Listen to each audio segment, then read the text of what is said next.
Ya, aksi unjuk rasa menuntut Jaksa Agung HM Prasetyo dicopot semakin kencang bersama dengan rencana Presiden Joko Widodo akan melakukan perombakan kabinet. Jaksa Agung ini dinilai melakukan intervensi hukum terkait kasus penistaan agama yang menjerat Gubernur DKI Jakarta yang dijatuhi hukuman ringan oleh Jaksa Penuntut Umum hanya 1 tahun penjara dengan masa percobaan selama 2 tahun.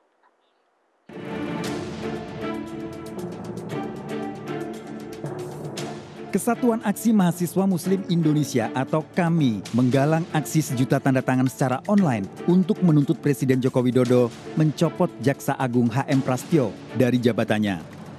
Pasalnya kader Partai Nasdem ini dinilai tidak netral dan diduga mengintervensi jaksa dalam kasus penistaan agama dengan terdakwa Basuki Cahayapurnama. Dugaan intervensi ini membuat Ahok akhirnya hanya dituntut ringan dengan hukuman 1 tahun penjara dengan masa percobaan 2 tahun.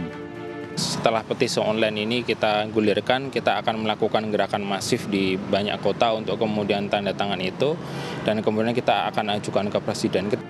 Sebelumnya, Satgas Advokasi Pemuda Muhammadiyah juga melaporkan kejanggalan tuntutan Jaksa Penuntut Umum dalam kasus penistaan agama ke Komisi Kejaksaan.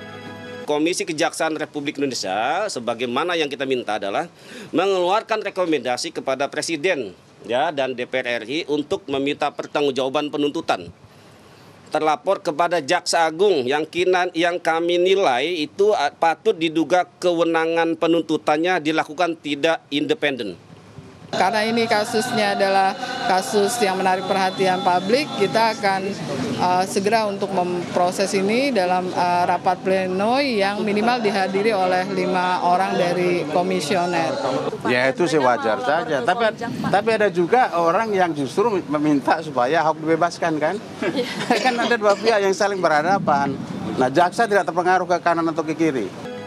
Profesionalisme dan kinerja JPU dipertanyakan karena kuat dugaan adanya kejanggalan dalam tuntutan termasuk pemilihan pasal yang dikenakan. Saya yakin ini lebih banyak merupakan arahan dari pimpinan kejaksaan untuk menuntut sedemikian ringannya, katakanlah seperti itu. Lantas, sudah layakkah HM Prasetyo dicopot dari jabatannya? Tim Liputan MNC Media melaporkan.